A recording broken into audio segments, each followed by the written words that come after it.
Olá, turma. Bom dia. Tudo bem com vocês? Eu espero que sim. Hoje nós iremos falar sobre máquinas a vapor. Na aula passada, nós trabalhamos o conteúdo de combustíveis. Vimos sobre os combustíveis fósseis, que são o carvão mineral, petróleo e também o gás natural.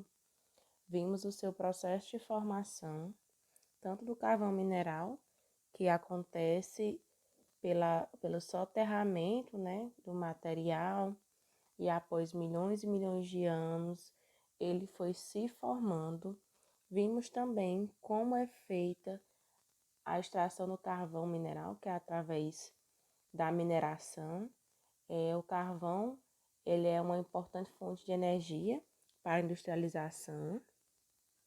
Vimos também o petróleo e como ocorre a sua formação também, que ela se dá sob os mares, no leito dos rios, que vai acontecendo a depositação de sedimentos e organismos mortos, e nessa parte acontece a formação tanto do petróleo quanto do gás natural, que está um pouco acima do petróleo, e a extração do petróleo, que é feita pelas plataformas. O petróleo também, que tem alguns derivados dos quais nós conhecemos, gasolina, óleo diesel, que são combustíveis, querosene, óleos lubrificantes, também o gás liquefeito, que é o gás de cozinha, dentre outros. E agora, vamos para a aula de hoje sobre máquinas a vapor. Máquinas a vapor. Você já observou que quando a água ferve em uma panela de pressão, a válvula por onde sai o gás se movimenta? Então, algo semelhante acontece nas máquinas a vapor, porque nas máquinas, quando um combustível é queimado para fazer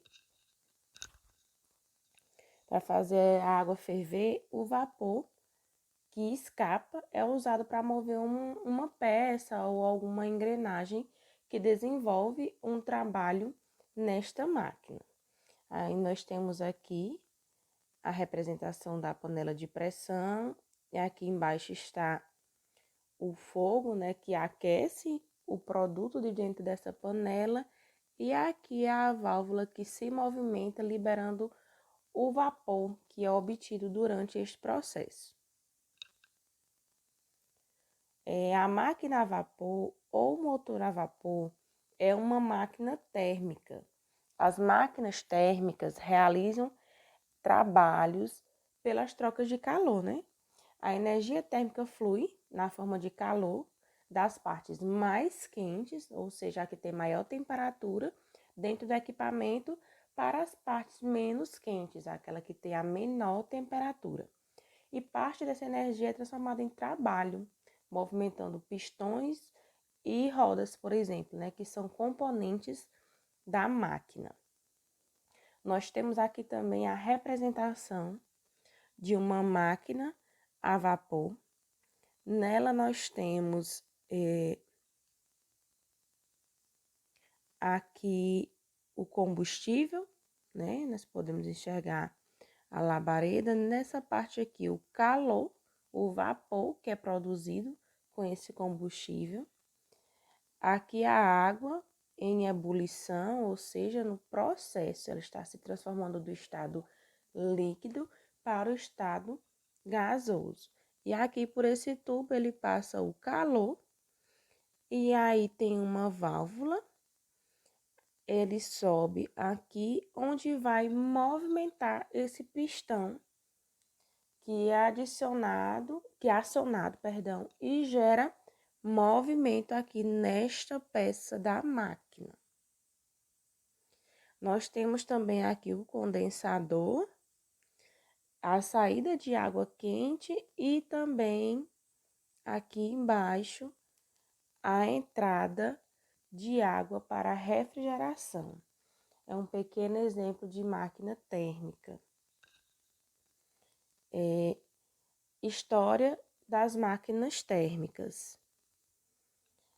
No século XV, muitos objetos eram produzidos principalmente de forma artesanal.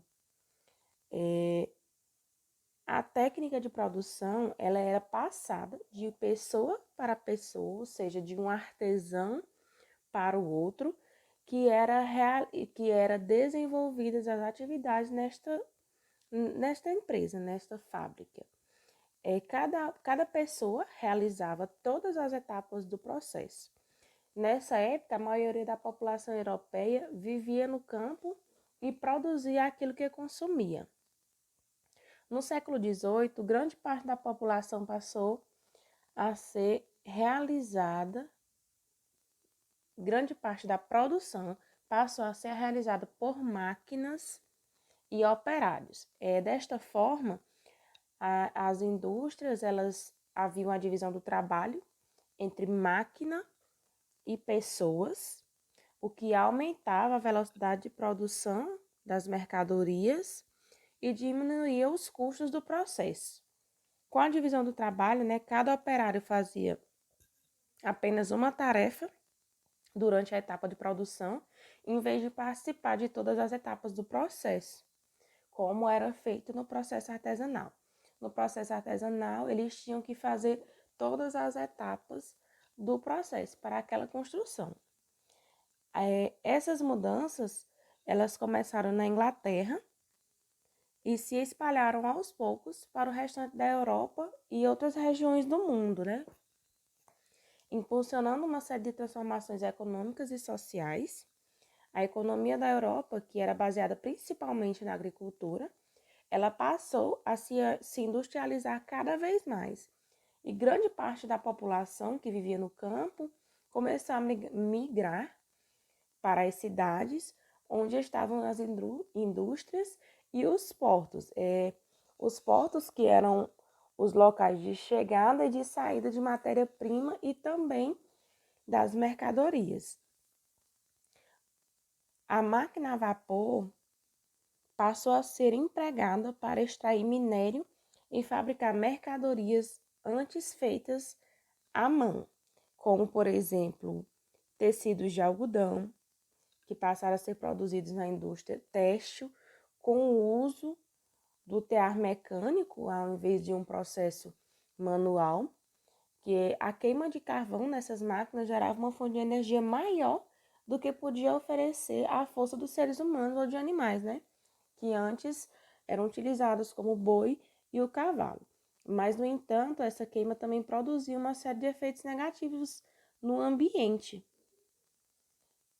Porque as máquinas a vapor, elas foram criadas e desenvolvidas a partir do trabalho de muitos cientistas.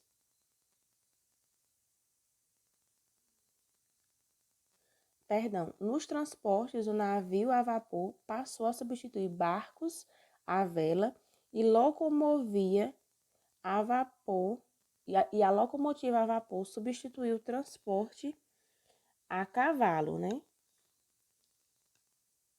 As máquinas a vapor foram criadas e desenvolvidas a partir do trabalho de muitos cientistas.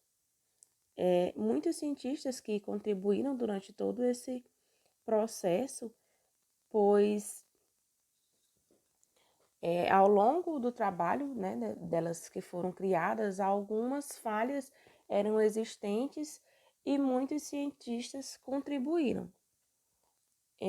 Um dos aprimoramentos desenvolvidos por James Watt em 1769 foi a instalação de um condensador com água fria, separado do cilindro no qual está o pistão, que na máquina a vapor de Newcomen era esfriado recebendo um jato de água fria de um tanque de água, Então, ele observou essa falha na máquina a vapor e fez esse reparo para a melhoria dessa máquina. As máquinas a vapor, elas eram muito importantes para a indústria, para que houvesse o máximo de aproveitamento da energia da queima de combustíveis, elas foram sendo aperfeiçoadas no sentido de diminuir a perda de calor por aquecimento de suas partes e pelo atrito entre as peças. Por isso que eles viram a necessidade de resfriar essas máquinas. A aplicação dos conhecimentos produzidos na área da termodinâmica diminuiu as perdas da energia e também ajudou a otimizar o funcionamento das máquinas. Novas máquinas térmicas. Embora eficiente, as máquinas a vapor tinham problemas. Como eu já citei, né? Foram vários cientistas que contribuíram para o aprimoramento destas máquinas. Como, por exemplo, era preciso esperar a água atingir o ponto de ebulição para que fosse possível usar o vapor dessas máquinas. Dessa forma, aos poucos foram desenvolvidos motores com a partida mais rápida, como é o caso do motor de combustão interna, movido pela combustão da gasolina, ou diesel, né, que são os combustíveis obtidos do petróleo, são derivados do petróleo. Enquanto a primeira etapa da revolução industrial iniciada na Inglaterra foi impulsionada pelas máquinas a vapor, uma segunda etapa, que pode ser considerada uma revolução industrial, teve como protagonista o petróleo e a eletricidade. Essa segunda etapa iniciou-se por meados de 1850 e teve grande repercussão na Europa, né? Também no Extremo Oriente e nas Américas. Surgiram nesse período aparelhos eletrônicos. Surgiram nesse período aparelhos eletrônicos, né? Como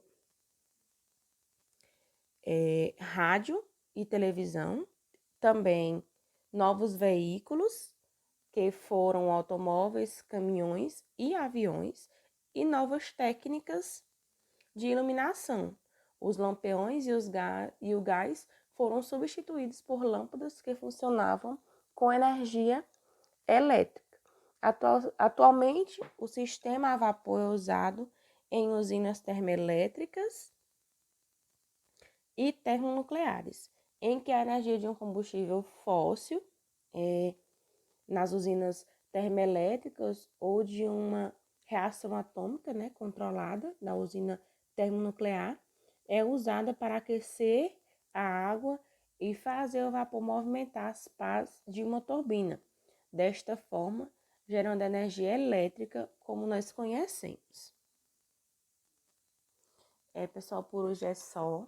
Nós encerramos por aqui o conteúdo de hoje. Espero vocês na próxima aula.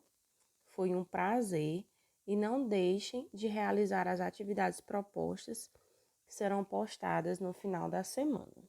Até a próxima aula.